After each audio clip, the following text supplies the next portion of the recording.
once you've done Big Brother, you get painted with a brush. I mean, people call me untalented, and they call me just some untalented wanker from Big Brother, and it's really shit because I really had this dream about being an established actor. I've really got to burst out of that box that I've been branded as now. Best known for winning Big Brother more than a decade ago, Pete Bennett was taken into the hearts of the British public. Affectionately seen as a bit of a joker, Pete is setting the record straight on his talents, lifelong struggle with Tourette's, and growing up in a single-parent family. My mum was, she was great. I mean, she still is, because she's still alive. I mean, sorry, was great. I mean, she is still great. I mean, yeah, she's a violinist, but classically trained violinist. And so at a young age, I was on tour a lot with her. I was on tour with the Communards with her when I was about 3 or something. I think I remember being in one of the gigs. She was on stage playing the violin. So I was, it was great. And then she was also in Mark Armand as well, Soft Cell. So, I met him and went to the studio and met him a lot, and she did some playing with him. So yeah, I was surrounded by one of the two of the biggest gay bands of the 80s, like the most iconic bands ever. So it was a really wild beginning. I always realised I had something, because obviously I was always twitching and sniffing and blinking my eyes and stuff. But I mean, I realised I had something, but it was kind of just it was hard though, because I didn't know what I had, but I knew something was wrong. You know what I mean? It was a strange experience. I mean, all the kids didn't do what I did, but they used to bully me a lot. No one liked me, and they called me names, and it was, I was constantly getting antagonised by the kids. Just saying they were going to beat me up after school and all this shit. And I went to the hospital after a bully put a rubber up my nose because I was twitching. And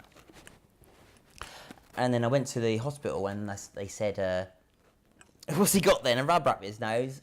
Mum was like, yeah, and then they said, he's got something else, something called Tourette's. And she was like, what? It's because I was twitching like a madman. I was so full on at 14, my twitches were so bad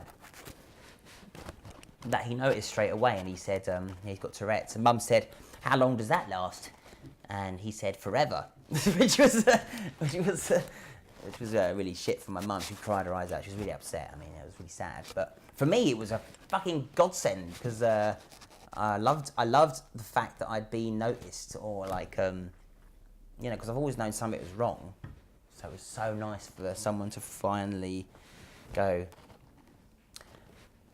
like that, So yes, so kind of like thanks bully, you sorted me out there, cunt. Pete's diagnosis opened up a whole new world to him, allowing him to discover his many talents. My mum met a sound engineer when I was 8 years old called Dave, and he had my little brother Alex, but he was a sound engineer, so he used to teach me how to produce music on the Atari ST, which is really an old computer. But yeah, I got into it. I mean, it was one of the things that stopped me from twitching, because I was on so many drugs when I was twitchy, because they prescribed me so much drugs. So it zombied me out quite a lot. And I remember just writing music instead. And I remember getting a studio set up in my bedroom, like a mixing desk and a computer, and I just I started writing music.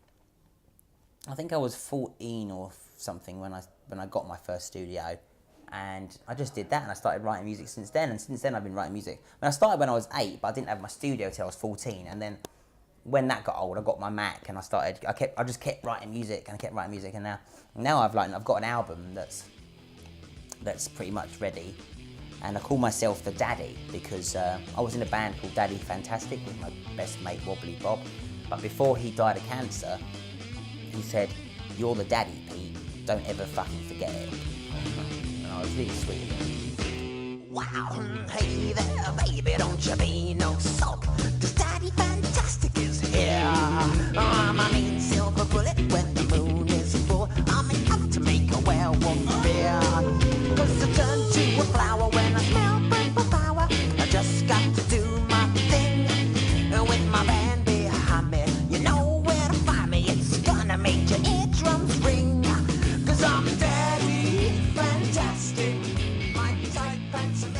age of 18, Pete moved to Brighton. Finally accepted and loved by the community, his confidence grew and he eventually found himself applying for a spot in Big Brother. When I moved to Brighton, right, I became Perfect Pete. Everyone called me Perfect Pete because I was such a twitchy bastard. I was the biggest twitchy person in Europe. I had 50 out of 55 no twitches. But the fact that I was a bit of a quirky, kind of wacky guy, they actually liked me, and I was the genie in Aladdin, and they kind of took me on as this wacky, silly person. It made me accept that I was actually quite funny. I don't know, it made me accept myself, because I was being funny with Tourette's. I wasn't being a recluse. My Tourette's wasn't just an illness, it was part of my personality, and I made people laugh their tits off, just being me, myself, not caring about what people thought. So in that, and that inspired me, you know, to audition for Big Brother. So I went and did it, and yeah, I won. The winner of Big Brother 2006 is Glenny Boy. Glenn. Glenn. It's Glenn. It's you. It's you, mate. It's not me. It's not. It's you. No, the matter. It's you. Wait. No, wait. It's not. No. Pete.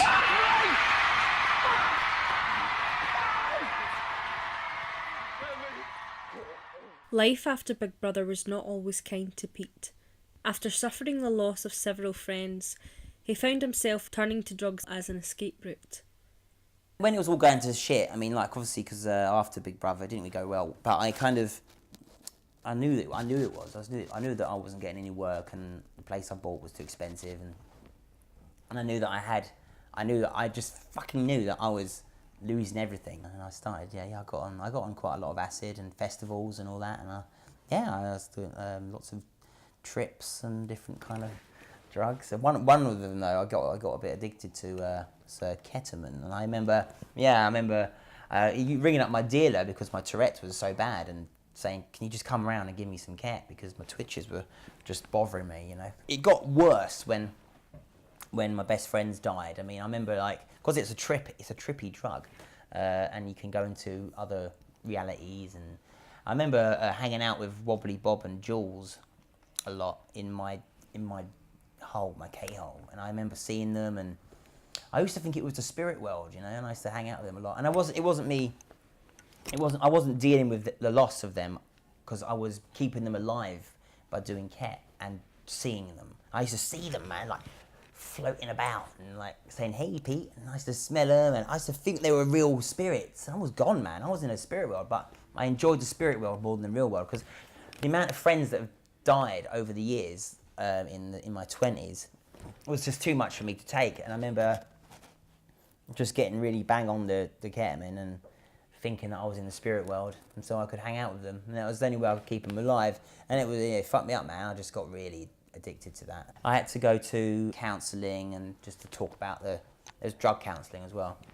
And it's good because just putting the first foot forward to try and get off, because addicts don't know they're addicted, really, you know, they don't know, and I didn't really know.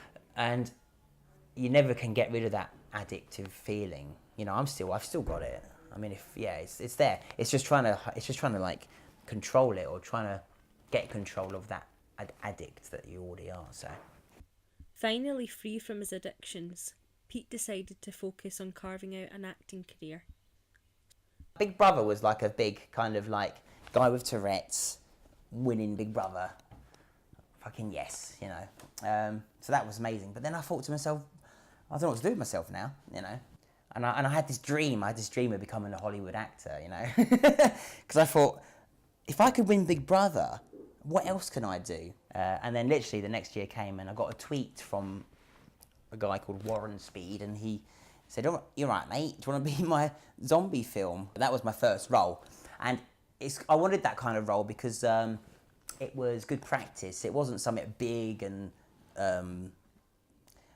really professional and like serious. It was just practice, because it was a really daft horror about zombies with their tits out.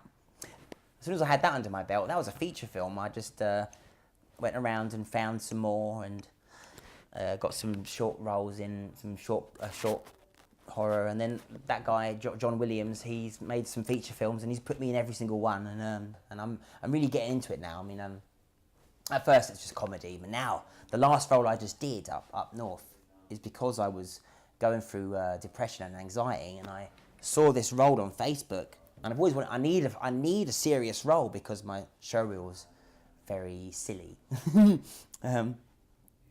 everyone cast me as the crazy person, but I knew I could do a serious role, so I auditioned for this film, and I got the part, and I literally knocked their socks off. It was brilliant. It's probably the best part I've played so far, called I Need Help. The film basically tells the story of a man who's given up, on life and love and pretty much anything that you can give up on.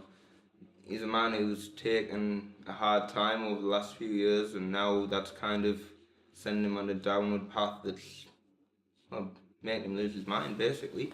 Pete found us. We didn't actually find Pete. He got in touch with us through Facebook and asked about the film. We sent him the script straight away. Sometimes we don't do that. Sometimes we send him segments. But Pete, we took one look at him and thought... Well, he knows, doesn't he? That's what we thought. We heard Pete Bennett. Obviously, Pete's got a little bit of stand behind, so we knew who he was.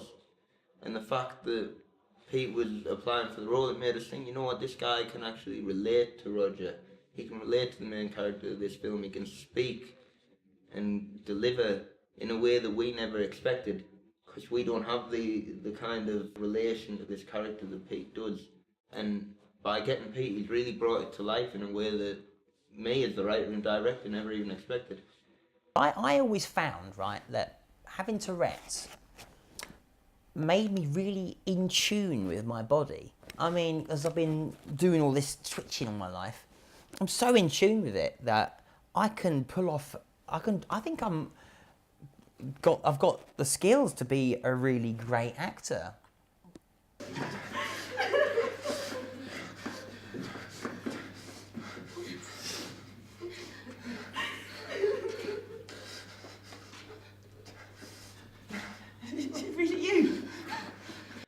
Pete's never been involved in something as serious as this before. Pete was known typically as this comical, fun-loving, a bit of a raj guy who was only there to have a laugh and have a jump around, and that's not the way we see Pete anymore. The man's cried for us, he's screamed for us, he's fallen over intentionally, he's thrown himself about to do this, to change his public image. There is more to Pete than this hyperactive, over-the-top guy. There's a deeper side to Pete that really wants to come out and really wants to surface, and that's what will change Pete Bennett's career. Not Big Brother, not Jeremy Kyle, not Chase the Hounds or whatever the fuck you call it.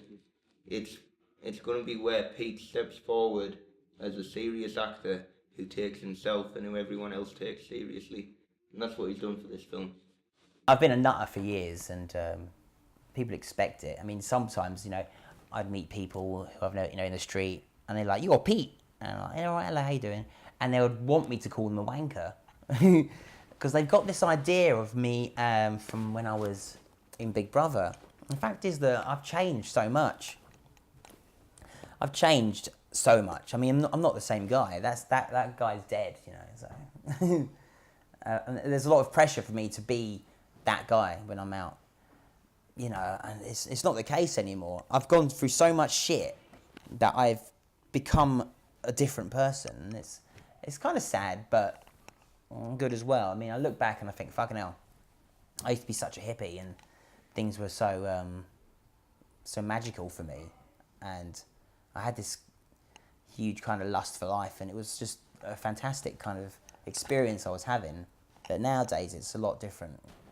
You only ever live if you are the person that's on the inside. If you never do that, if you never step over those barriers, you've never lived. You will never have lived. You'll die one day just thinking, who could I have been? Could I have been that person that was in here, or the person that everyone wanted me to be? So I'd say people with Tourette's,